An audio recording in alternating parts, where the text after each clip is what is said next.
Welcome to Smart Trader Chat. Go ahead and introduce yourself and tell us where you're from and how long you've been in the industry. My name's Azeez. I'm from London and I've been in the industry for about 7 years, I'll say. Awesome. So what initially attracted this industry to you? What was the initial start for you? I just searched online ways to make money and Fair just found enough. trading. And yeah. Nice, nice. How did you come across Smart Prop Trader? Initially I was with other prop firms, but I searched through, what's his name? Blake, I think Yeah. on YouTube. Mhm. Yeah, I found it through Blake, through his reviews. So since then, just been with Smart Prop Trader. Awesome. Cool. How would you describe your trading strategy and approach, and how has that changed, over the 7 years you've been in the industry? I'll describe it as I try to keep it as simple as possible. So I like range trading or trend trading, but I have to wait for the market to suit me. Mhm. So I don't try to, if I see, I only trade specific pairs like EU, Mhm. EJ, and yeah, typically those two. Got Oh, it. UJ as well. Okay. Just because when they're trending, if it's trending, it'll trend for long. If Mhm. it's ranging, it'll range for long. So I'm not really trying to anticipate stuff. I Yeah. just wait for the market to show me what it's doing. If it's in a range, just keep buying the lows, selling the highs. If it's trending upwards, buy the higher low, sell the higher highs, just Mhm. stuff like that. I just try to keep it simple and just try to catch the high and the low of the day. That's Yep. what I try to do. Yeah. Absolutely. Easy enough, right? How would you say you manage risk day to day, and what actions do you take to help minimize that risk on a daily basis? Well, the way I've managed it is because I try to keep my strategy as I try to not use as much discretion. Hmm. So I kind of have I have data Hmm. kind of show, okay, this is the win rate and this is the risk to reward that I should use. So Hmm. before I used to aim for high risk to reward, but now I aim for low risk to reward and a higher strike rate. How would you say you stay up to date on market trends and news, and what kind of resources do you rely on for market analysis? Don't really check for news or anything like that. Okay. Literally, it's just straight technical analysis. It's just literally just waiting for like for me, it has to be obvious. Yep. So if I'm thinking about it, it's not good enough. It's not good enough for me. I need to see that it's a range. Once I know that it's a range, just trade the range, and that's it. So I don't really keep up to date with news. Obviously, I have to for the prop firms and Right. Right. rules, but in terms of the macro data and stuff like that, no, I'm not really Right. interested in it. Yeah. So it seems like you've had to develop a lot of patience over time to even, Yeah. set yourself up for a strategy like that, right? A lot of people probably will dive in and Yeah. overtrade, or, feel like they have to make a trade just because, Yeah. they're in front of their computer. So it's probably a great strategy for you to have honed in and perfected, because a lot of people struggle with that.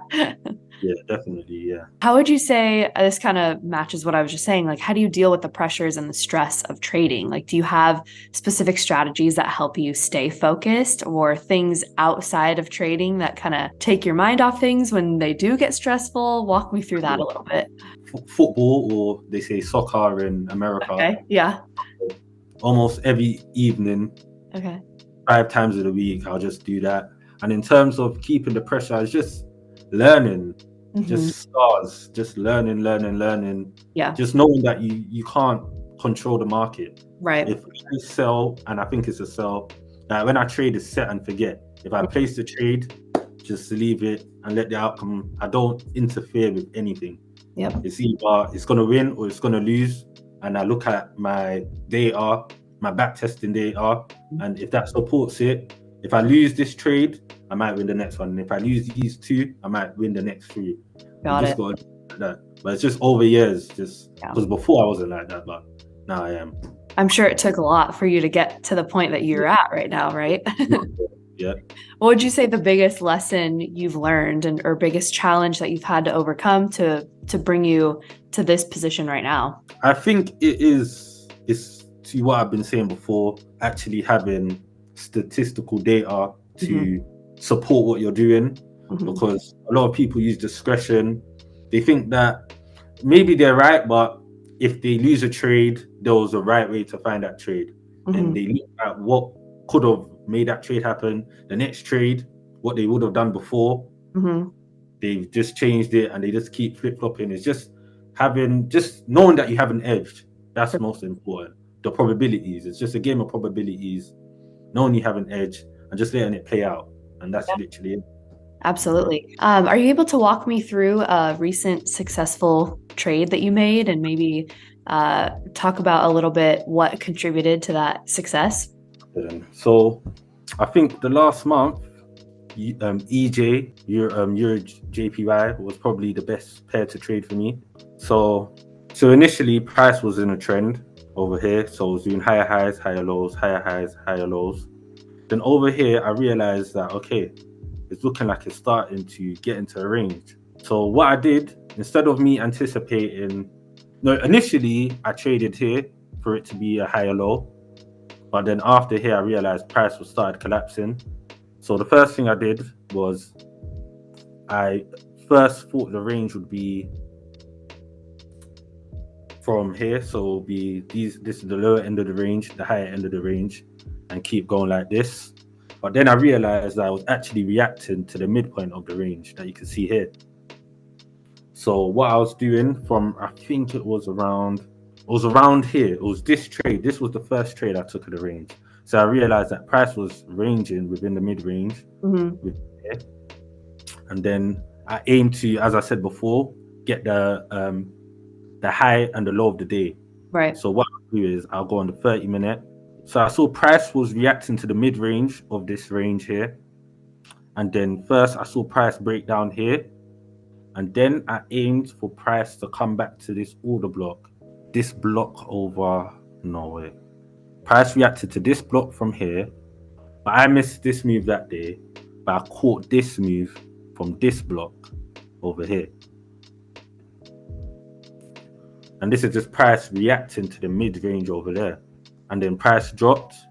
Then around this time, usually I don't really trade around 4 o'clock UK time, because that's after the US close. Okay. But this would have been another good trade, because as you can see here, price is back at the bottom of the range. Mm-hmm. And you can see price reacting to the level, and you can see that this block here has been engulfed.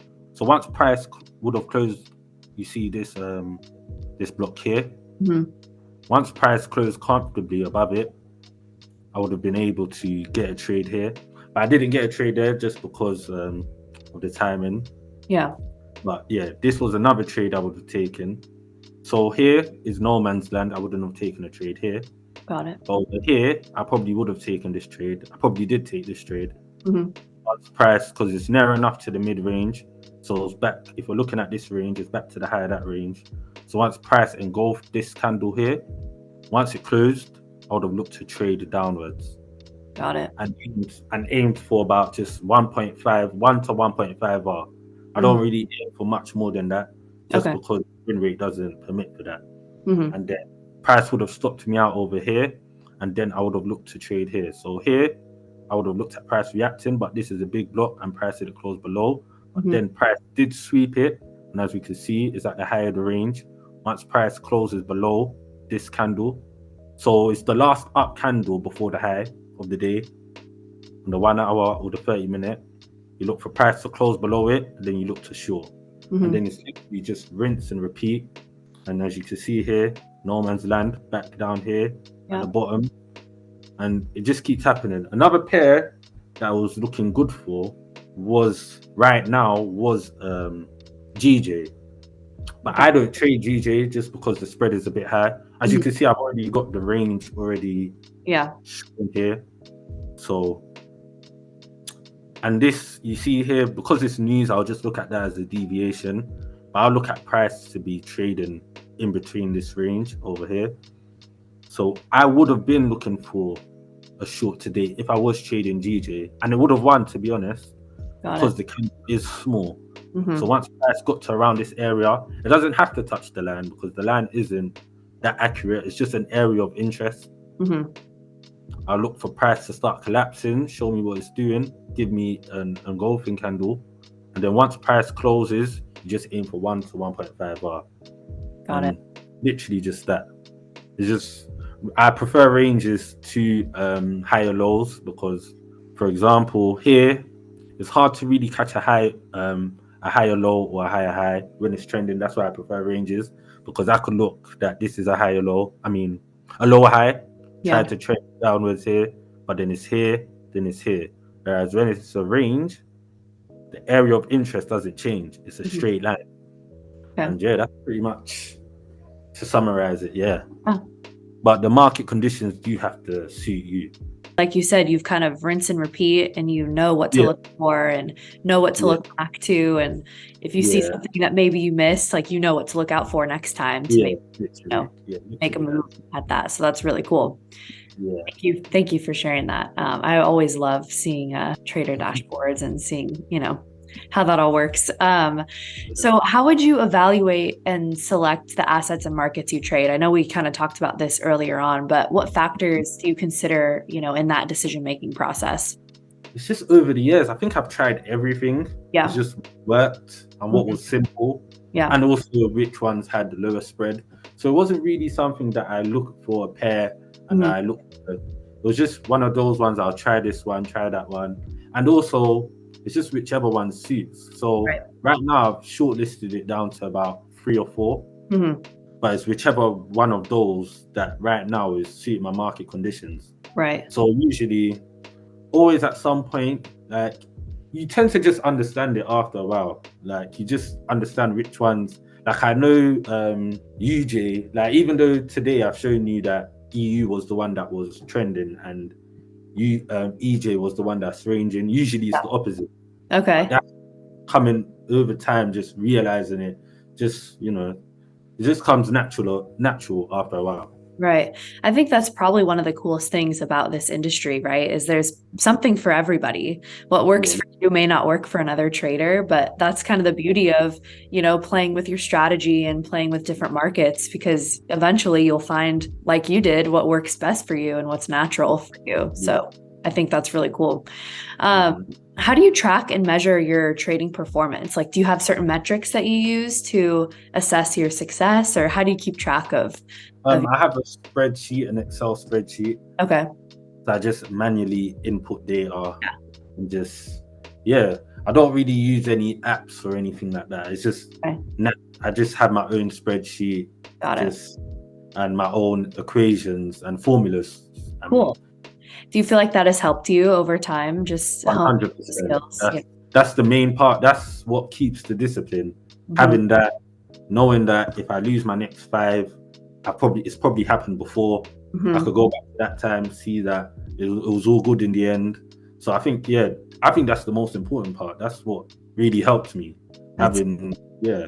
that's great. So this might lead directly into this next question. What is your biggest advice for somebody in this industry, maybe a beginner or somebody who is a couple years in that wants to become profitable? Biggest advice, I'll say less is more. And that means don't overcomplicate it. They call it analysis paralysis or something like that, Yeah. where you're just trying to strategy hop and keep it simple Yep. and try to keep it as systematic as possible. Mhm. So if you do have something that you like and that works for you, try to systemize it, collect data on it, work out the probabilities, and Mhm. after that, you'll just know your edge. And Yep. then after that, try to be as robotic as possible. So as I showed you before, it's just literally I know where I'm looking for, Mhm. I just know how to enter and Yeah. just leave it as that. So I'll just say systemize your strategy. That's what I'll say. Yeah. It's great. Yeah, keep it simple and know what to look for, right? Yeah. That trial and error will definitely help you find that. And lastly, would you mind just sharing your experience with Smart Prop Trader so far and kind of Yeah. what your next, let's say, 3-month goal is in your career? Smart Pop Trader has been good to me.